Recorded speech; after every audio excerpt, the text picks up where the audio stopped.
औज़ुबिल्लाहिमिनश्शैतानिर्रजीम बिस्मिल्लाहिर्रहमानिर्रहीम।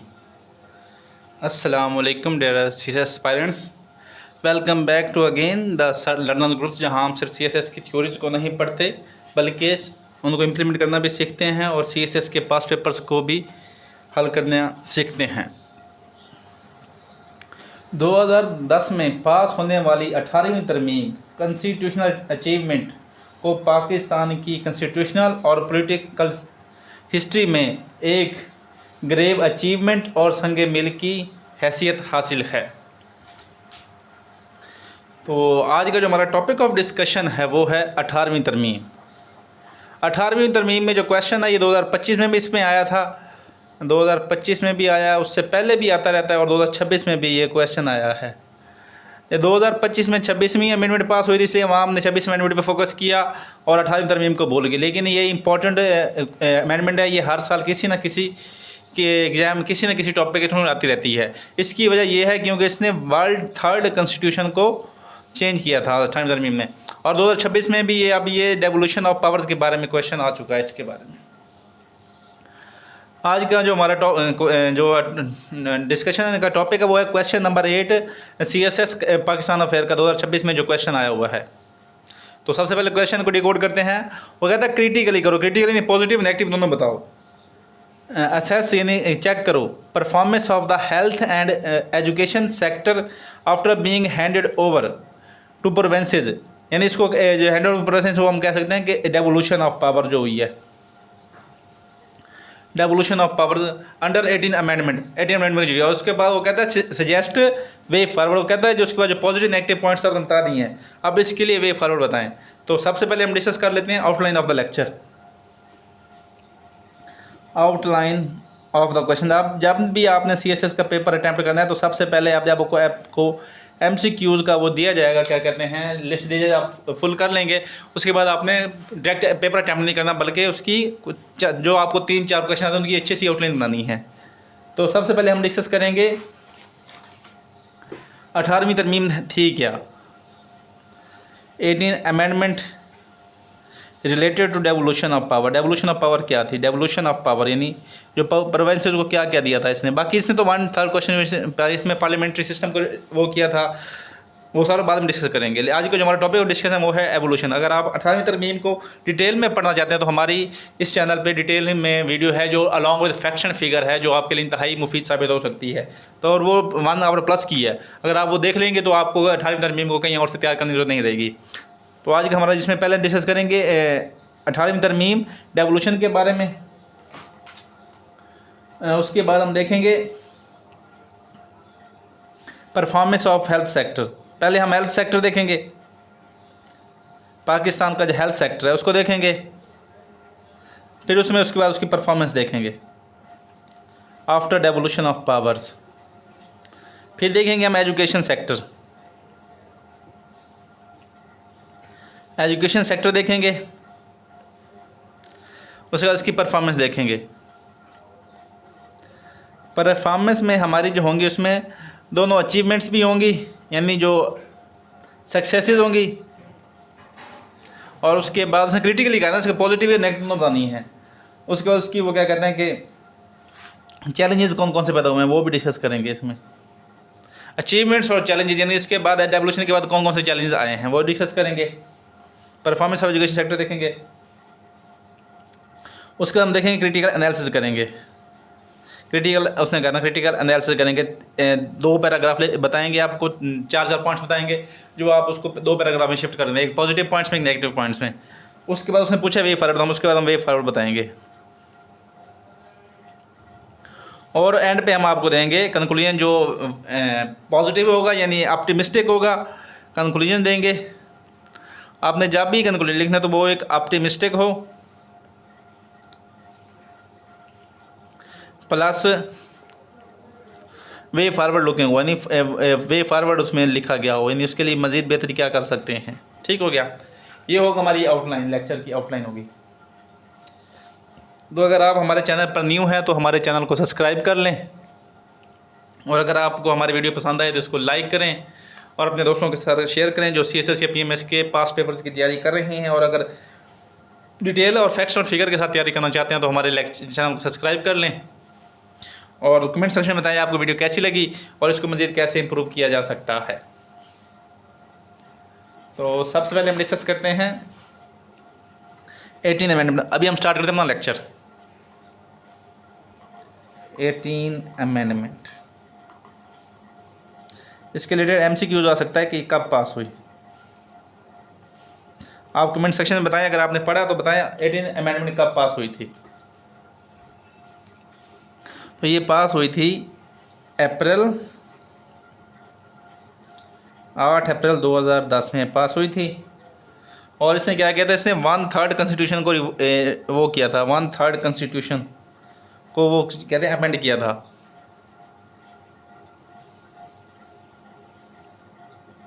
Constitution of Pakistan.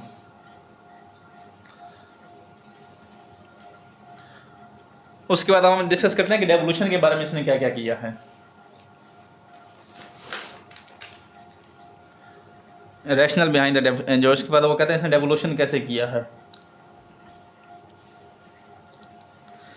ये provinces के डेवोल्यूशन के लिए इसने क्या काम किया है, डेवोल्यूशन के बारे में। बाकी आप डिटेल में पढ़ें तो आपको वीडियो मिल जाएगी मेरी। इसने क्या किया, इसने सबसे पहले क्या है, प्रोविंशियल ऑटोनॉमी बढ़ाई है, enhanced provincial autonomy,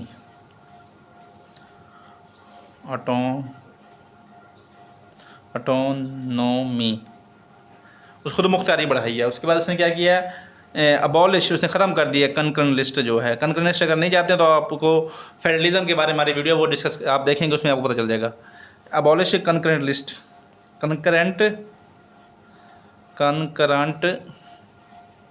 legislative list को ख़त्म कर दिया है। उसके बाद किया कि ट्रांसफ़र किए उसने, ट्रांसफ़र सोशल सेक्टर, स्पेशली जो है वो एजुकेशन और हेल्थ है, इनको वो ट्रांसफ़र कर दिया है। उसके बाद इसने क्या किया कि NFC अवार्ड के, तो NFC 7 NFC अवार्ड जो था, 7 NFC अवार्ड के थ्रू प्रोविंसेस का जो है वो शेयर बढ़ा दिया है। प्रोविंसेस का जो शेयर है, शेयर ऑफ प्रोविंसेस बढ़ा दिया है। ठीक हो गया, ये इसने डेवोल्यूशन किए हैं। 18 अमेंडमेंट ने क्या क्या किया डेवोल्यूशन के बारे में, प्रोविंशियल ऑटोनॉमी को बढ़ाया है, एबॉलिश कंकरेंट लिस्ट है जिसके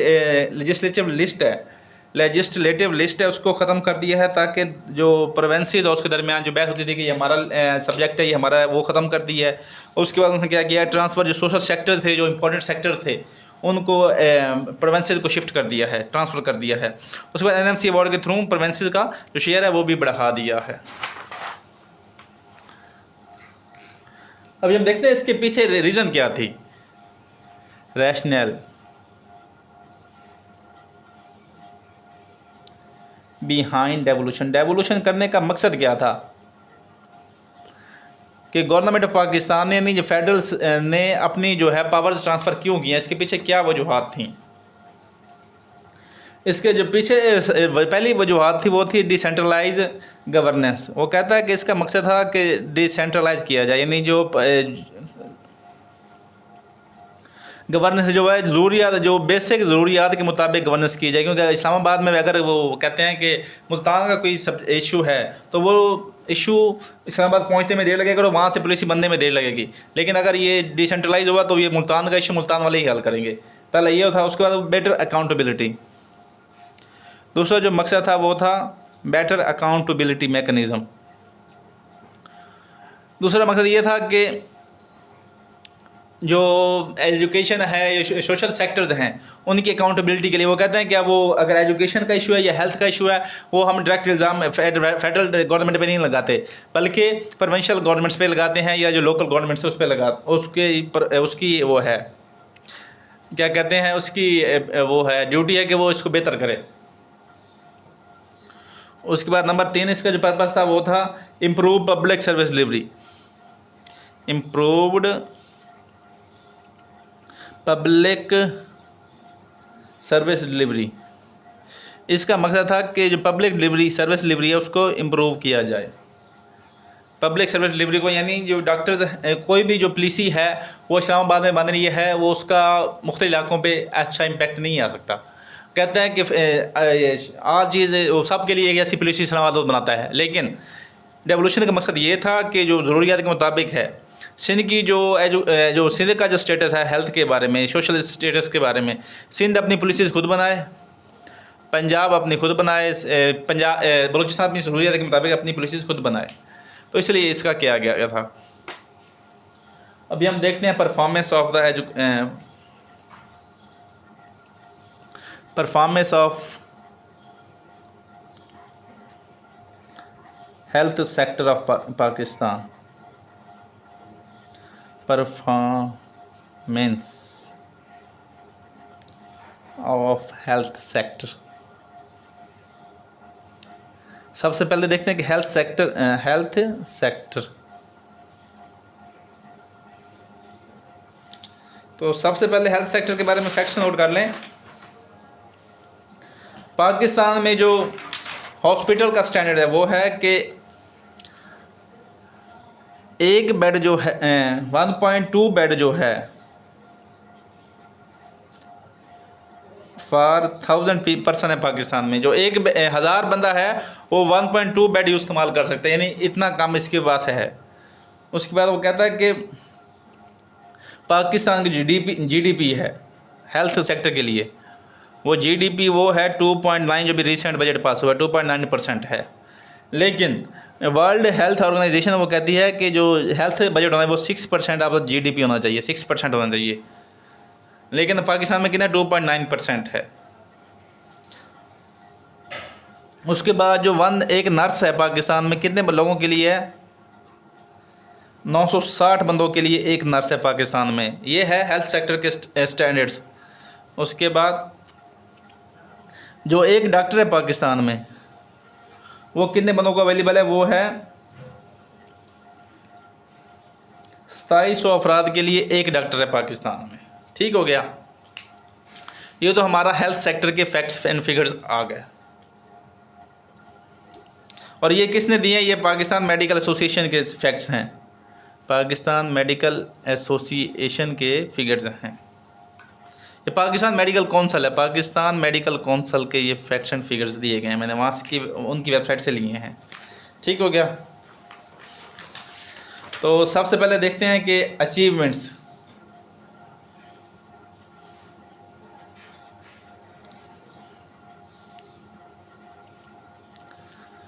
सबसे पहले हम इसकी देखते हैं अचीवमेंट्स ऑफ द फैक्टर्स, यानी इसकी अचीवमेंट्स क्या हुई हैं, डेवोल्यूशन ऑफ पावर की वजह से अचीवमेंट्स क्या हुई हैं हेल्थ सेक्टर्स में, यानी अचीवमेंट्स या बेटर। तो सबसे पहले जो इनकी जो बेहतरी हुई है वो हुई है provincial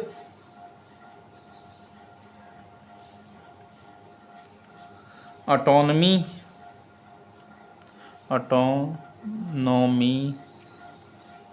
in health making policy, health related making policy.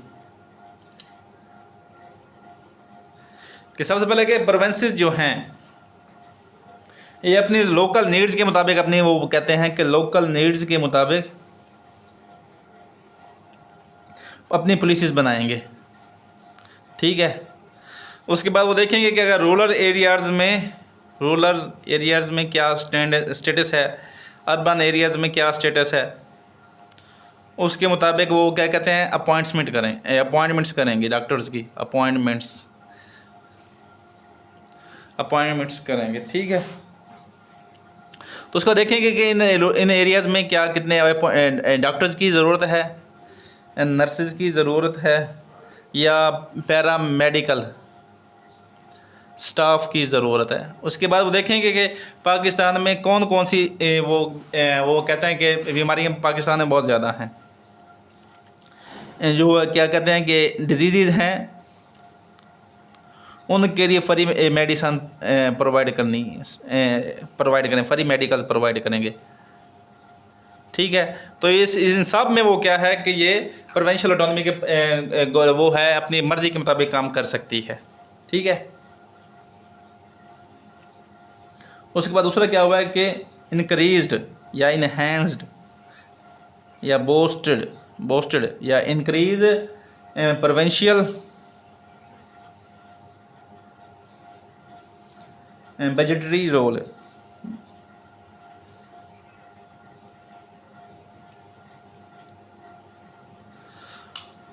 उसके बाद दूसरा क्या पैदा हुआ कि प्रोविंसेस को भी ऑटोनॉमी दी गई है, ऑटोनॉमी है कि वो बजट खुद डिसाइड करेंगे, अपना जो बजट है वो खुद अपना डिज़ाइन करेंगे, वो अपने लोकल नीड्स के मुताबिक बताएंगे कि किस इलाके को कितना बजट देना है, ठीक है, कि अपना बजट वो खुद बनाएंगे। जब अपना उनके पास अपनी फुल अथॉरिटी होगी, बजट हमने खुद बनाना है, तो जिसकी वजह से वो लोकल नीड्स को मद्देनज़र रख कर वो कहते हैं कि अपॉइंटमेंट्स करेंगे, मरीज़ों की रेशो देख कर अपॉइंटमेंट करेंगे, ठीक है। उसके बाद डिजीज़ के मुताबिक अपनी करेंगे। तो इसके बारे में फैक्ट नोट कर लें।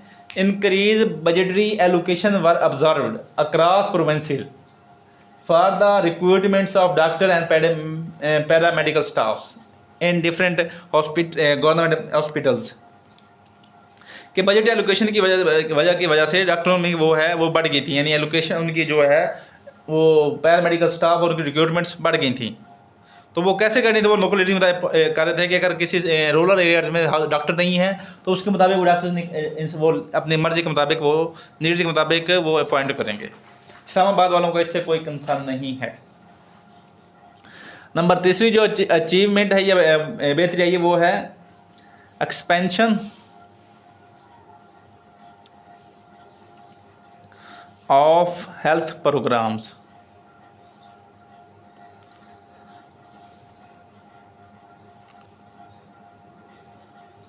वो कहता है कि जब से वो बजट गवर्नमेंट ऑफ वो प्रोविंसेस को बजट दिया है तो उसके मुताबिक वो क्या कर रहे हैं कि हेल्थ प्रोग्राम लेके आ रहे हैं। हेल्थ प्रोग्राम्स कैसे कि अभी टीबी जो है ये बड़ी ख़तरनाक नहीं, टीबी नहीं, ये क्या कहते हैं hepatitis C A B C, hepatitis A B C, ये बहुत महंगा इलाज है। तो ये क्या गवर्नमेंट ऑफ पंजाब ने क्या किया हुआ है, ये फ्री किया हुआ है, फ्री ट्रीटमेंट है हेपेटाइटिस बी सी के लिए, ठीक है। उसके बाद इंसुलिन दी हुई है कि जितना उसको ज़रूरत है इंसुलिन फ्री मिलती है, insulin free for sugar patients.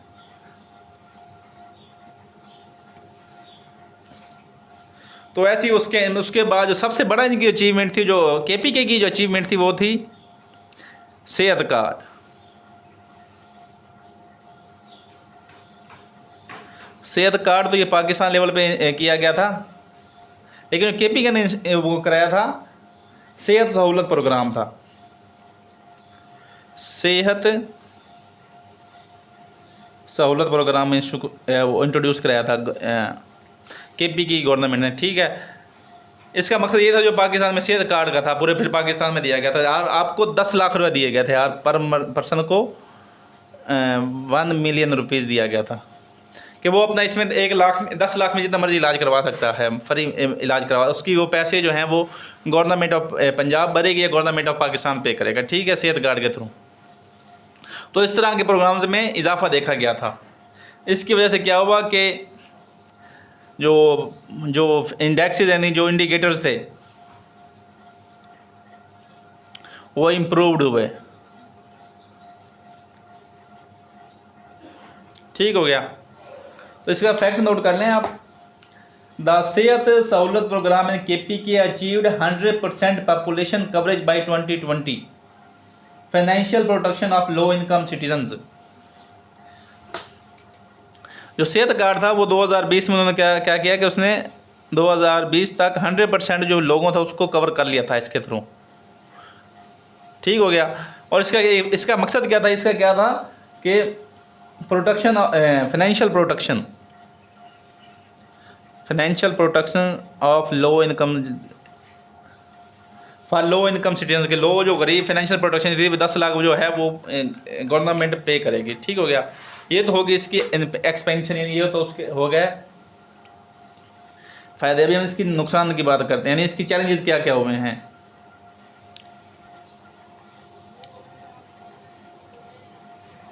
Challenges in education health sectors, इसमें जो सबसे पहला जो हुआ है वो हुआ है uneven provincial capacity,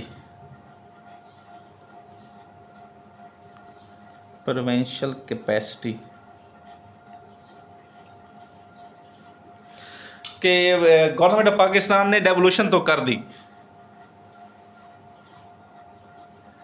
devolution of power तो कर दी गवर्नमेंट ऑफ पाकिस्तान ने प्रोवेंसेस को, यानी अपने यूनिट्स को, लेकिन इसमें जो उनकी प्रोवेंशियल कैपेसिटी थी उसको नहीं, मतलब इसको इग्नोर किया। अब पंजाब की जो कैपेसिटी है वो है डिजिटल है, पढ़ा लिखा है, उसके बाद उसमें जो उसकी जो वो है एडमिनिस्ट्रेशन है वो अच्छी है, उसके बाद जो उसमें हॉस्पिटल्स हैं, उसका जो इंफ्रास्ट्रक्चर है वो बेहतर है। ठीक है, लेकिन अगर बलूचिस्तान में देखा जाए तो जो इसके फिगर्स हैं वो हैं इसके वो कहते हैं कि मुखालिफ हैं, अगेंस्ट हैं, इसके अगेंस्ट है पंजाब, वो कहता है कि यहाँ तो एक अच्छे डॉक्टर्स नहीं हैं बलूचिस्तान में, इसके बाद प्रॉपर इंफ्रास्ट्रक्चर भी नहीं है, और इनकी जो एडमिनिस्ट्रेशन है वो भी पूरा एडमिनिस्ट्रेशन है कि इनकी वो जो आम डॉक्टर्स हैं वो पर इतने ज़्यादा एक्सपर्ट्स नहीं हैं, स्किल्ड नहीं हैं। तो जिसकी वजह से वो कहता है कि नेशनल लेवल पे इसका बहुत नेगेटिव इम्पैक्ट आ रहा है। नेशनल लेवल पे इस पर क्या आ रहा है, नेशनल लेवल पे इसके जो इंडिकेटर्स हैं वो इंडिकेटर जो है वो नीचे जा रहे हैं। नंबर 2, दूसरा जो चैलेंज आया तो इसको उसके मुताबिक नोट कर लें, पैरा मेडिकल एसोसिएशन काउंसिल के मुताबिक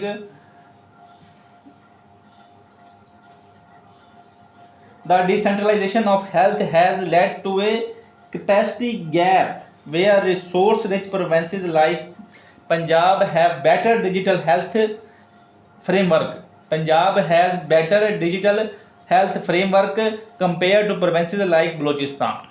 तो ये उसने दिया है फैक्ट। वीक कोऑर्डिनेशन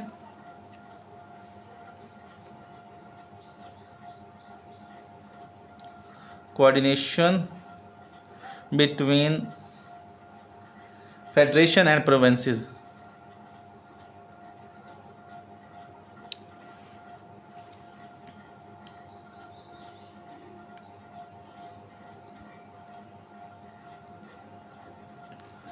वो कहता है कि जब हमने वो कहता है सोशल सेक्टर से ट्रांसफ़र कर दिए हैं, इसकी वजह से क्या हुआ है कि जो कोऑर्डिनेशन है यानी आपस में हमआंगी है, इंटीग्रेशन है, वो कमज़ोर हो गई है, इंटीग्रेशन जो हो गई है वो वीक हो गई है। ठीक है, वो कहता है जब इसका जो बेहतर आप अंदाज़ा कर सकते हैं वो उसका जो कोविड-19 के दौरान जब कोई वबा आया तो उसके लिए क्या होता है, कोविड-19 के दौरान पंजाब की जो SOPs थी वो थोड़ी सख्त, बहुत ज़्यादा सख्त थी, सेंट्रल जो फेडरल की थी वो भी सख्त थी, लेकिन KP के बलूचिस्तान में जो SOPs थी वो थोड़ी वो कहते हैं कि नरम थी, जिसकी वजह से कोविड बहुत ज़्यादा फैला, जिसकी वजह से वो कहते हैं कि कोऑर्डिनेशन होने की वजह से वो जो वबा है या कोई चीज़ उसके फैलने के चांसेस मैक्सिमम हो जाते हैं, डैमेज करता है। तो KP की बलूचिस्तान और सिंध में जो थे वो इनकी जो SOPs थी वो रिलैक्स, लेकिन पंजाब और फेडरल की बहुत ज़्यादा थी, जिसकी वजह से पंजाब और इसमें जो कोरोना वायरस ने कम अटैक वो किया, लेकिन KP के और बलूचिस्तान में इसने बहुत ज़्यादा इफेक्ट किया। इसकी वजह ये थी कि वहाँ की पुलिस थी, वहाँ लोकल पब्लिक ट्रांसपोर्ट भी चल रही थी, लेकिन पंजाब में ये चीज़ें बंद थी और फेडरल में भी ये चीज़ें बंद थी, जिसकी वजह से वो कहता है कि कोऑर्डिनेशन बहुत ज़रूरी है। अगर कोऑर्डिनेशन होती, अगर सेम SOPs पे अमल किया जाता तो कोविड को हम जड़ से ख़त्म कर सकते थे। नंबर तीसरा जो चैलेंज आ रहा है वो आया है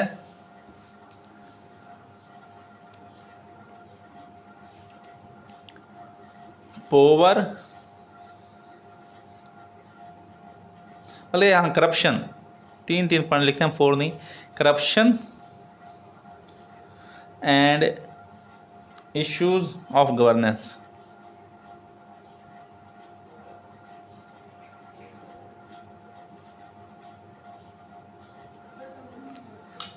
करप्शन की वजह, सबसे पहला जो तीसरा जो मेन इशू आ रहा है वो है कि करप्शन, प्रोविंसेस को जब बजट पास दिया गया है, बजट ऑफ सोशल सेक्टर्स, इसका जो पहला इम्पैक्ट आया वो आया कि करप्शन बूस्ट हो गई है, करप्शन यहाँ बहुत ज़्यादा हो गई है।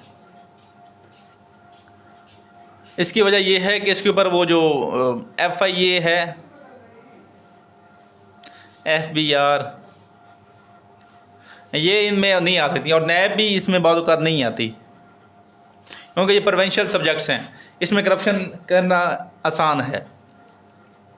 उसके बाद गवर्नेंस इश्यूज़ आ रहे हैं, जब वो कहते हैं कि करप्शन की वजह से बजट बहुत ज़्यादा ज़ाया हो जाता है, तो फिर क्या किया जाता है कि जो बजट होता है वो उसको सेटिस्फैक्ट करने के लिए,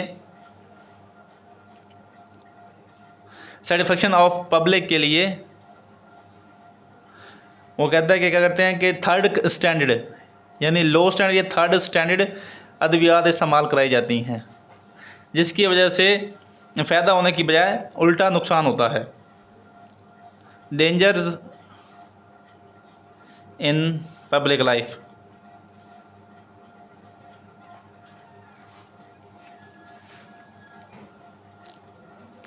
पहले करप्शन बड़ी है, उसके बाद वो कहता है कि इश्यूज ऑफ गवर्नेंस बने हैं।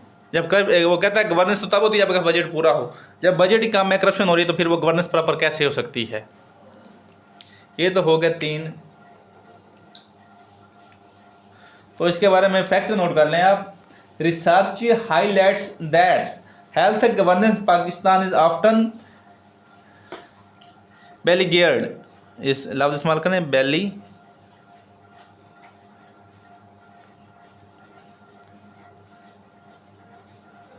and the above belaygeared by institutional deterioration, staff malpractices and lack of performance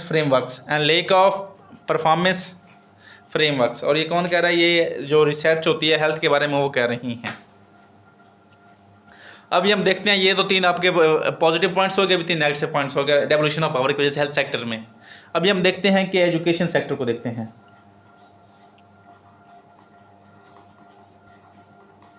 education sectors performance,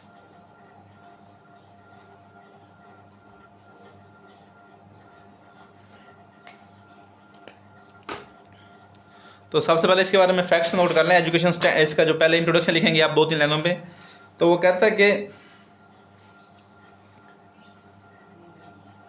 हमारा जो नेशनल लिटरेसी रेट है, नेशनल लिटरेसी रेट जो है वो हमारा 62% है, ठीक है। उसके बाद हमारा जो मेल लिटरेसी रेट है वो कितना है? वो 72% है। और जो फीमेल लिटरेसी रेट वो है 51%। उसके बाद जो हमारे 26 मिलियन चिल्ड्रन हैं जो उनकी एज जो है 5 से 16 ईयर्स के दरमियान है, वो आउट ऑफ स्कूल्स हैं, आउट ऑफ स्कूल्स, और ये सेकंड हाईएस्ट है। नाइजीरिया के बाद ये सबसे ज़्यादा जो आउट ऑफ चिल्ड्रन बच्चे हैं वो है पाकिस्तान में, वो हैं 26 मिलियन हैं, ठीक हो गया। उसके बाद पाकिस्तान जो बजट अपना अभी जो बजट दिया उसमें बजट GDP का कितना बजट दिया है? वो 2.3% है, 2% ऑफ GDP दिया है। उसके बाद यूनेस्को उसके मुताबिक कितने रिकमेंडेशन क्या है यूनेस्को की रिकमेंडेशन है वो 4 से 6% के दरमियान होना चाहिए आपका बजट। एजुकेशन जो बजट होना चाहिए वो आपका 4 से 6 के दरमियान होना चाहिए एजुकेशन बजट, ठीक हो गया। लेकिन पाकिस्तान कितना करता है, वो 2.3% ऑफ GDP इन्वेस्ट करता है। ये तो हो गया आपका introduction to in education sector. अभी हम देख लेते हैं इसके पॉजिटिव पॉइंट्स के, positive developments.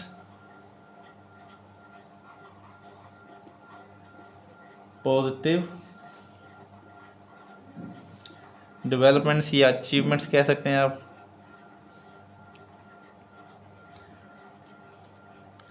After devolution,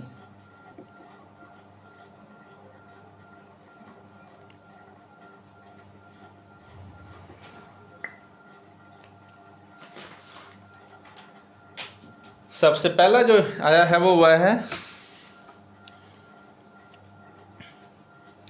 curriculum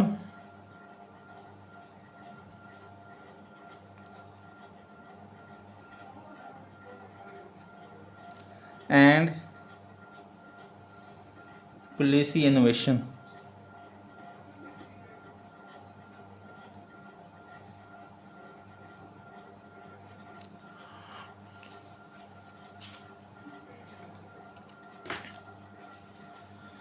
जो सबसे पहले वो कहता है कि गवर्नमेंट ऑफ पाकिस्तान ने सब प्रोविंसेस को ये अलाउ किया है कि वो अपनी मर्ज़ी का मुताबिक अपना जो है सिलेबस डिज़ाइन करें, सिलेबस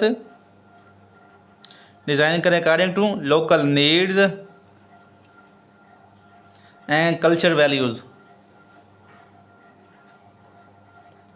अपनी वो कहते हैं कि अपनी कल्चर लोकल नीड्स और कल्चर वैल्यूज़ को प्रोटेक्शन के लिए वो अपने सिलेबस को खुद डिज़ाइन कर सकते हैं। अभी अब हमारी बुक से भी लिखे होंगे पंजाब टेक्स्ट बुक पब्लिकेशन लिखा होता है, ना कि फेडरल लिखा होता है। इसलिए वो कहते हैं कि फेडरल के अपने स्कूल्स हैं, पंजाब के अपने स्कूल्स हैं, ठीक हो गया। वो सिलेबस अपने मर्जी के मुताबिक कर सकते हैं। उसके बाद जितना वो अपने वो उसको चाहेगा अपना बजट के मुताबिक अपने एजुकेशन में जो है वो इनोवेशन ला सकता है,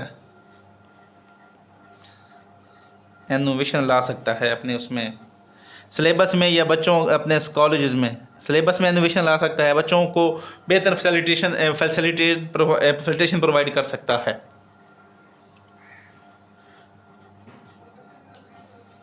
तो इसका फैक्ट नोट कर लें, the Punjab education sector reform programme,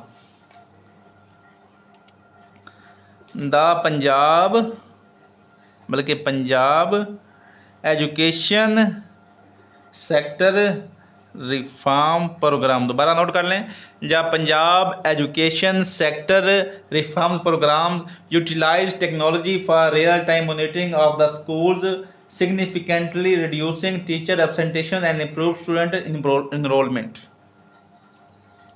तो ये इसके ज़रिए उन्होंने क्या यूटिलाइज किया, टेक्नोलॉजी को यूटिलाइज किया है। यूटिलाइज्ड पंजाब ने यूटिलाइज किया टेक्नोलॉजी को, डिजिटलिज्म को। आज वो देखें कि बंदों जो टीचर्स की जो हाजिरी लग रही होती है वो फिंगर स्कैन के हो रही होते हैं। इसकी वजह से वो क्या हुआ कि जो टीचर्स की एब्सेंटिज्म है वो कम हुआ है। उसके बाद जो स्टूडेंट्स की इनरोलमेंट हुई है वो बेहतर हुई, क्योंकि जब वो उस्ताद अवेलेबल होंगे तो स्टूडेंट्स भी तो अवेलेबल होंगे, जिसकी वजह से बेहतरी आई है।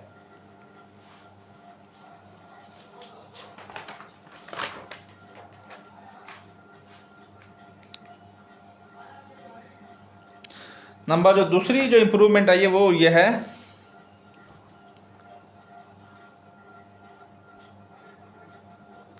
Increased focus on local needs. जो डेवोल्यूशन का पहला मकसद था वो लोकल नीड्स, तो इसकी वजह से वो लोकल नीड्स पे फोकस किया गया है।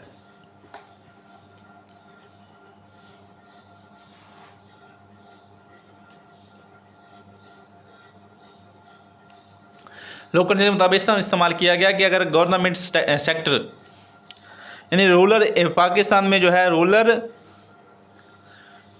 और फीमेल जो है उसका जो लिटरेसी रेट है वो सबसे कम है, यानी वो लिटरेसी रेट वो है वो कम है।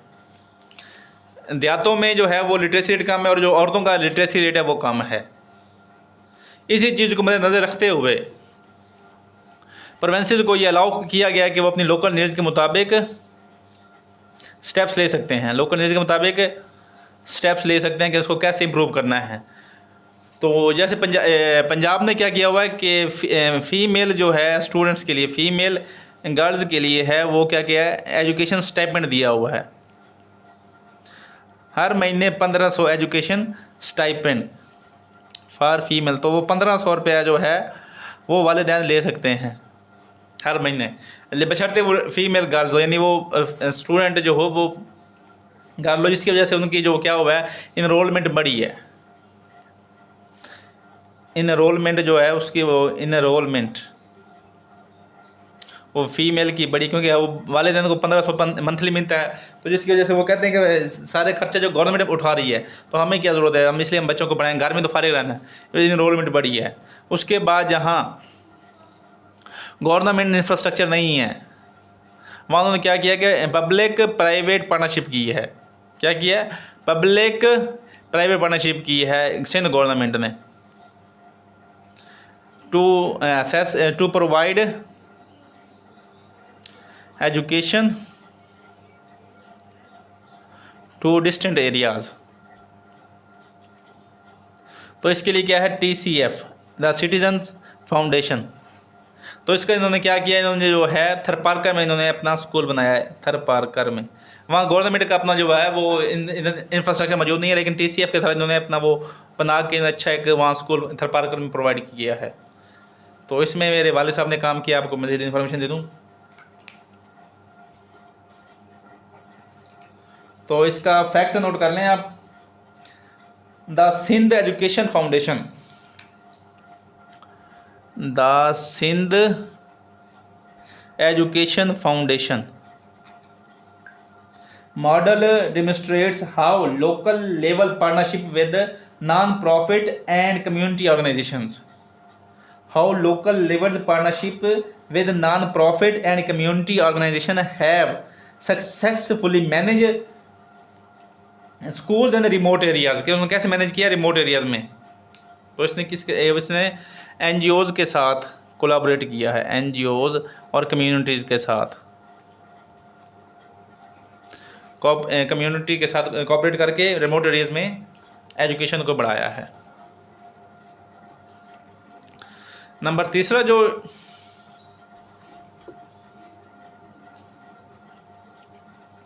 फ़ायदा हुआ वो हुआ है लेजिस्लेटिव एंड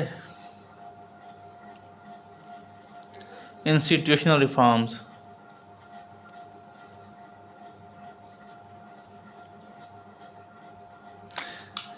लेजिस्लेटिव में क्या है कि गवर्नमेंट प्रोविंशियल ऑटोनॉमी में उनको क्या किया, पावर दिया, पावर टू जो लेजिस्लेट, यानी वो कानून साजी कर सकते हैं किस में, जब अपने वो एजुकेशन सेक्टर में, ठीक है, according to their demands, according to local level people demands, के अपने मुताबिक वो कैसा चाहें। अभी जो 21 जो आर्टिकल है इसको अपने प्रोविंसेस में सबने शामिल किया है कि ये राइट है, बेसिक राइट टू एजुकेशन है। तो ये गवर्नमेंट ऑफ पाकिस्तान इंश्योर करेगी बेसिक राइट टू एजुकेशन।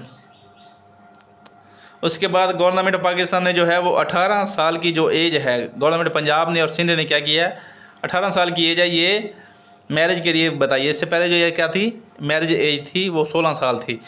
जब वो कहता है इसकी पीछे वजूहत ये 18 साल इसलिए बनाए लेजिस्लेट किया गया है ताकि जो अर्ली मैरिजेज होती हैं जिसकी वजह से बच्चियों की जो एजुकेशन है वो रुक हो जाती है, उसको रोकने के लिए ये स्टेप लिया गया है। 18 साल की अपने मुताबिक लेजिस्लेशन किया। और किसने किसने किया, ये पंजाब और सिंध ने किया। इससे पहले ये 16 साल थी ताकि अर्ली चाइल्ड मैरिजेज को रोका जा सके और एजुकेशन इनरोलमेंट को बढ़ाया जा सके। ये 18 साल बनाई है। उसके बाद इंस्टीट्यूशनल रिफॉर्म्स ये लेके आए हैं कि पंजाब ने अपने जो डिजिटल स्कूल सिस्टम को इस्तेमाल किया, डिजिटलाइजेशन कर दिए हैं, डिजिटलाइजेशन ऑफ स्कूल्स। स्कूल में वो डिजिटल कैसे किया है, जो इसमें जो अटेंडेंस होती है वो किसके थ्रू, वो ऑनलाइन फिंगरप्रिंट के थ्रू होती है। उसके बाद उन्होंने डिफरेंट ऐप्स बना दिए हैं related to schools, apps related to school performance, related to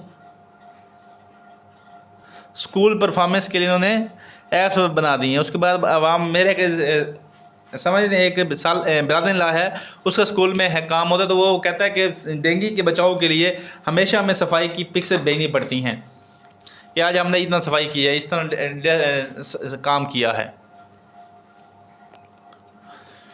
तो इस तरह वो कहता है कि रिफॉर्म्स हुई हैं, बेहतरी हुई है। अभी हम इसे देखते हैं इसकी वजह से चैलेंजेस कौन कौन से आए हैं। चैलेंजेस कौन कौन से हैं एजुकेशन सेक्टर में इसकी वजह से।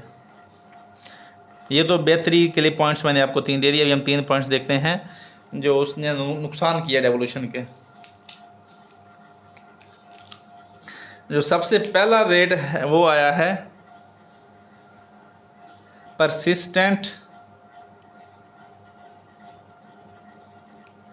लिटरेसी रेट, कि पाकिस्तान का जो लिटरेसी रेट है वो वहीं का वहीं खड़ा है, 60 to 64% इसी के दरमियान घूम रहा है।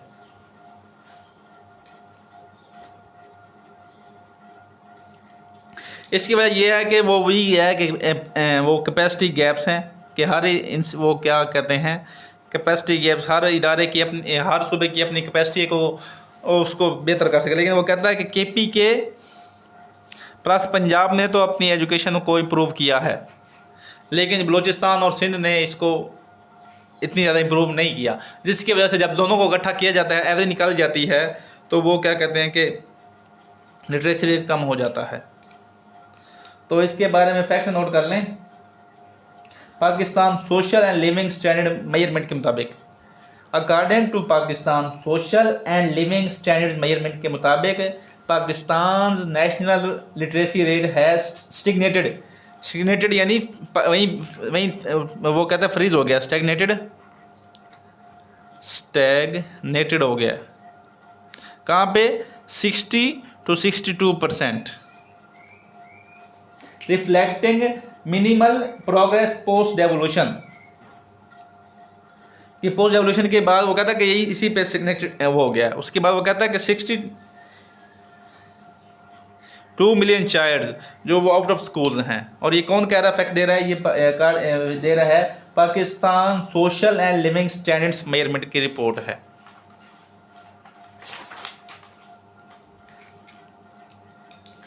उसके बाद दूसरा नुकसान क्या हुआ है, दूसरा चैलेंज क्या आ रहा है, वो दूसरा चैलेंज जो आ रहा है एजुकेशन सेक्टर में वो है lake of uniform standards, lake of uniform standards. कैसे? वो कहता है कि सब तमाम ममालिक तमाम सूबों में जो है वो एजुकेशन का स्टैंडर्ड डिफरेंट है। पंजाब का वो कहते हैं कि थोड़ा बेटर है एजुकेशन सेक्टर, पंजाब का जो सेक्टर है वो सबसे बेहतर है। उसके बाद KPK का है, उसके बाद सिंध का है, उसके बाद बलूचिस्तान का है। आपको यकीन नहीं आता तो आप पंजाब की जो CSS या PMS की एकेडमीज़ हैं, CSS या PMS की एकेडमीज़ हैं जो पंजाब की हैं, उसमें आपको ये तमाम मालिक के सूबों के स्टूडेंट्स से तैयारी करते हैं, ये पंजाब में नज़र आएंगे, क्योंकि उन्हें पता है कि यहाँ एजुकेशन का स्टैंडर्ड जो बेहतर है। इसकी वजह से वो KP के स्टूडेंट्स हों, सिंध के हों, बलूचिस्तान को, यहाँ पंजाब की CSS या PMS एकेडमी से तैयारी करते हैं, क्योंकि यहाँ का एजुकेशन सिस्टम, एग्जामिनेशन सिस्टम बेहतर है। इसकी वजह से जब भी कोई जॉब्स आती हैं फेडरल लेवल पे, तो सबसे ज़्यादा जॉब्स कौन ले लेता है? पंजाब अचीव करता है। इसकी वजह से वो कहता है कि डिसइंटीग्रेशन हो रही है। वो कहता है कि पंजाब हमारा हिस्सा खा रहा है, डिसइंटीग्रेशन हो रही है अमंग प्रोविंसेस। उसके बाद वो यूनिफॉर्म स्टैंडर्ड भी नहीं है, कि नेशनल लेवल पे हम पाकिस्तान को रिप्रेजेंट ही नहीं कर सकते कि हमारा नेशनल स्टैंडर्ड नहीं है। तो इसका वो फैक्ट नोट कर लें। वो कहता है कि the debate on the single national curriculum, the debate on the single national curriculum, जो सिंगल पंजाब 2018 में सिंगल नेशनल करिकुलम लॉन्च किया गया था, सिस्टम सिंगल नेशनल करिकुलम, वो कहता है कि the single underscores the difficulties balancing provincial autonomy. पहले सिंगल नेशनल करिकुलम जो आया था फेडरल की तरफ से, वो कहता है कि ये उसको नुकसान कर रहा है प्रोवेंशियल ऑटोनॉमी को, लेकिन ये अच्छा स्टेप था। अगर इसमें इंप्लीमेंट हो जाता तो हमारा जो तमाम यूनिफॉर्म हम स्टैंडर्ड अचीव कर लेते, लेकिन नहीं कर सके। क्यों? वो कहता है कि प्रोवेंशियल सबका एजुकेशन सेक्टर जो है वो प्रोवेंशियल सब्जेक्ट ना के फेडरल। तो नंबर तीसरा जो चैलेंज आ रहा है वो है पुअर क्वालिटी ऑफ एजुकेशन।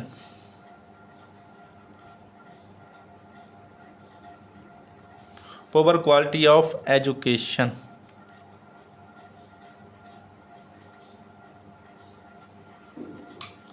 वो कहता है कि गवर्नमेंट प्रोवेंसेस जो गवर्नमेंट की पॉलिसीज थी उन्होंने किस पे फोकस किया? उन्होंने सिर्फ फोकस किया इनरोलमेंट पे, कि हम अपने बच्चों को आउट ऑफ स्कूल बच्चों को कॉलेज स्कूल्स में ले आ सकें। इसके लिए उन्होंने 2 शिफ्टें भी चलाई, 2 शिफ्ट्स इन schools, morning shift evening shift भी चलाई हैं, ताकि बच्चों को पढ़ाया जा सके। उसके बाद नॉन फॉर्मल भी बनाए इन्होंने, इंस्टीट्यूशन भी बनाए। इनका मकसद कोई था, सिर्फ इनरोलमेंट थी, ना कि क्वालिटी पे फोकस था, जिसकी वजह से वो कहता है कि इनरोलमेंट तो बढ़ी, लेकिन जो क्वालिटी ऑफ एजुकेशन थी, क्वालिटी ऑफ एजुकेशन वो डिग्रेड, वो कम हो गई। क्वालिटी ऑफ एजुकेशन जो थी वो कम हो गई। ठीक है।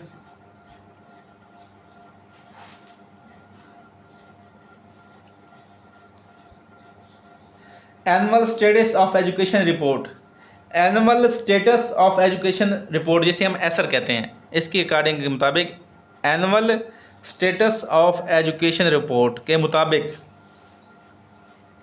Power a significant percentage of grade 5, a significant percentage of grade 5 students struggle with basic grade 2 level competencies in literacy and नंबरी सिस्टम्स।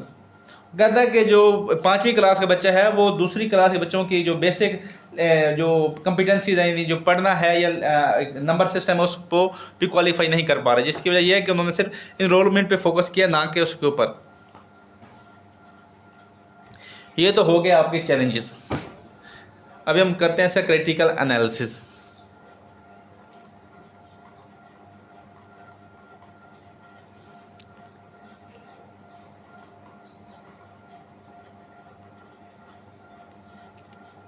क्रिटिकल एनालिसिस में आपको मैं जो आप 4 पॉइंट्स, 2-3 पॉइंट्स है, 3 पॉइंट्स बताऊंगा, आपने उसका पॉजिटिव पॉइंट्स, उसको क्या करना है, एक पॉजिटिव पॉइंट्स का पैराग्राफ है, नेगेटिव पॉइंट्स के पैराग्राफ लिखना। तो पॉजिटिव में सबसे पहले जो पॉजिटिव में आता है वो क्या हुआ है, डेवोल्यूशन ऑफ पावर की वजह से क्या हुआ है, प्रोवेंशियल ऑटोनॉमी बढ़ी है, बोस्टेड या इनहेंस प्रोवेंशियल ऑटोनॉमी बढ़ी है in education sectors and health sector and education sector. Number 2 क्या हुआ है, लोकलाइज्ड पॉलिसी मेकिंग हुई है, यानी लोकल लोगों ने पॉलिसी मेकिंग की है। जब लोकल लोगों ने की है तो अपनी नीड्स के मुताबिक काम किया है। उसके बाद क्या किया है, इनोवेटिव प्रोवेंशियल प्रोग्राम्स, इनिशिएटिव्स या प्रोग्राम्स। हेल्थ में जो था वो सहूलत कार्ड था, सेहत सहूलत कार्ड था, और जो एजुकेशन में है वो दानिश स्कूल्स है पंजाब में, अभी नवाज शरीफ एमिनेंट स्कूल्स खुल रहे हैं, तो ये इनोवेटिव प्रोग्राम लेके आ रहे हैं। ठीक हो गया। उसके बाद ये 2 हो गए पॉजिटिव। अब नेगेटिव पॉइंट्स क्या हुए हैं क्रिटिकल एनालिसिस में? जो सबसे पहला जो हुआ वो हुआ है वीक इंस्टीट्यूशनल कैपेसिटी, के जो वीक इंस्टीट्यूशन हैं जो बलूचिस्तान के सिंध के, वो हैं वीक इंस्टीट्यूशनल कैपेसिटी। उनकी कैपेसिटी नहीं, उनकी कैपेसिटी के लिए उनकी ट्रेनिंग करनी चाहिए थी सबसे पहले।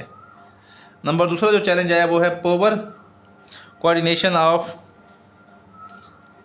अमंग प्रोविंसेस एंड फेडरेशन, कि इनके दरमियान कोऑर्डिनेशन कम है। उसके बाद क्या हुआ है, अनइक्वल डेवलपमेंट हुई है, अनइक्वल डेवलपमेंट। पंजाब का एजुकेशन सेक्टर है या एजुकेशन सेक्टर है या फिर हेल्थ सेक्टर है, वो दोनों इम्प्रूव हुआ, लेकिन बाकियों का इतना ज़्यादा बेहतर से इम्प्रूव नहीं हुआ क्योंकि उनके पास अच्छी एडमिनिस्ट्रेशन नहीं थी, उनकी कैपेसिटी नहीं थी। नंबर 4 क्या हुआ है, वो कहता है कि करप्शन एंड पोलिटिसाइजेशन, करप्शन बढ़ी है, इसमें करप्शन बहुत ज़्यादा बढ़ी है, प्लस पोलिटिसाइजेशन हुई है, यानी इस डेवोल्यूशन ऑफ पावर को पॉलिटिक्स के लिए इस्तेमाल किया गया है। तो ये तीन पॉजिटिव पॉइंट्स, चार नेगेटिव पॉइंट्स, 3 पॉजिटिव पॉइंट्स हमें लिखेंगे तो आपका 2 पैराग्राफ बन जाएंगे। ये होगा आपका क्रिटिकल एनालिसिस। अभी हम करते हैं वे फॉरवर्ड।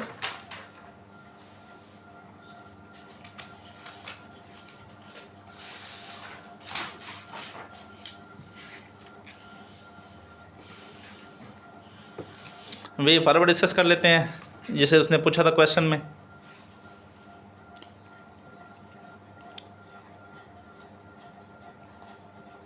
वे फॉरवर्ड आपने सर एक पेज में लिखनी है। 20 नंबर के एक पेज के लिए आपके पास होते हैं 8 पेजेस इफ स्टैंडर्ड जो है, ठीक है। तो एक 2 पेज आपका इंट्रोडक्शन में चला जाएगा,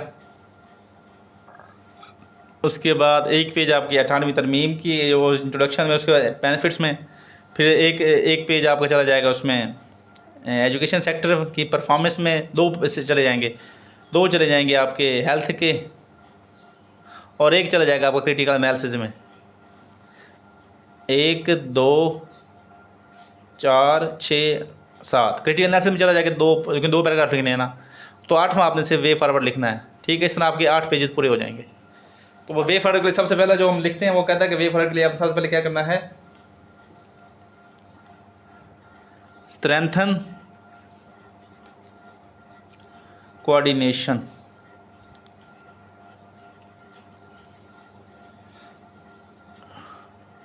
ऑफ फेडरल एंड प्रोविंसेस, कि प्रोविंसेस और फेडरल के दरमियान कोऑर्डिनेशन को बढ़ाया जाए, ताकि अगर कोई फेडरल अच्छा स्टेप ले रही है तो प्रोविंसेस इंप्लीमेंट करें, अगर प्रोविंसेस ने अच्छा स्टेप लिया तो वो दूसरे प्रोविंसेस भी अप्लाई करें और फेडरल भी उसको सराहे और उसके लिए बेहतर स्टेप ले। नंबर 2 स्टेप क्या करना है, increase budget allocation, increase budget education, education जो सेक्टर है उसके लिए जो बजट है वो कम है, उसके लिए क्या करना है, एलोकेशन को बढ़ाएं। जो यूनेस्को का स्टैंडर्ड है हेल्थ के लिए जो है वो 6% है वर्ल्ड हेल्थ ऑर्गेनाइजेशन की तरफ से, और 4 to 6% ऑफ GDP है यूनेस्को की तरफ से एजुकेशन की तरफ से। तो इन स्टैंडर्ड को मीट करे पाकिस्तान, जिसकी वजह से हमारे दोनों सेक्टर इंशाल्लाह इंप्रूव हो सकते हैं। नंबर 3 पॉइंट वो है इम्प्रूव गवर्नेंस एंड अकाउंटेबिलिटी।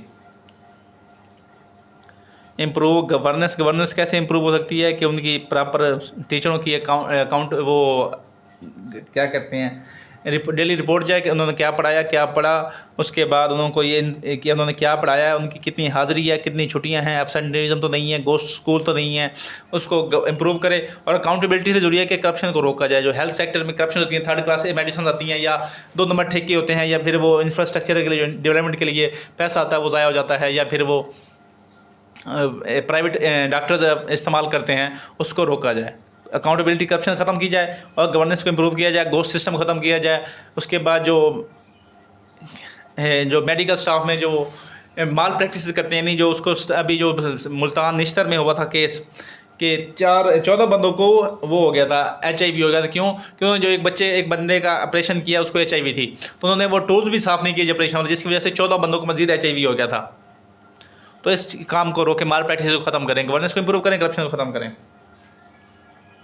उसके बाद कैपेसिटी बिल्डिंग करें। कैपेसिटी बिल्डिंग का प्रोवेंसेस जो पोवर प्रोवेंसेस हैं जैसे सिंध है या बलोचिस्तान की, कैपेसिटी बिल्डिंग ऑफ लोअर या लेस डेवलप्ड जो कंट्री उनकी प्रोवेंसेस की क्या करें, कैपेसिटी बिल्डिंग करें। वो कौन कर सकते हैं, हमारे जो पंजाब के एक्सपर्ट्स लोग हैं, वो स्किल्ड लोग हैं, वो उनकी जाके ट्रेनिंग करेंगे। नंबर 5 क्या है, फोकस ऑन रूरल, देहातों में फोकस करें, rural areas, plus under developed areas हैं उन पे फोकस करें। वहाँ तक चाहे NGOs के थ्रू एजुकेशन को प्रमोट करें या रूरल एरियाज़ में अच्छे वो टीचर्स को प्रमोट करें, वहाँ उनको हाई स्कूल बनवाएं ताकि जो बच्चे दूर हाई स्कूल होते हैं, कॉलेज दूर होते हैं, जिसकी वजह से उनकी एजुकेशन रुक जाती है, उसको ख़त्म किया जाए। रूरल एरियाज़ में अच्छे हाई स्कूल्स दें, कॉलेजेस दें, जिसकी वजह से इनरोलमेंट भी बढ़ेगी और बच्चों का वो लिविंग स्टैंडर्ड, वो एजुकेशन वो भी बढ़ेगी। नंबर 6 पे क्या करें? इनकरेज करें, इनकरेज पब्लिक प्राइवेट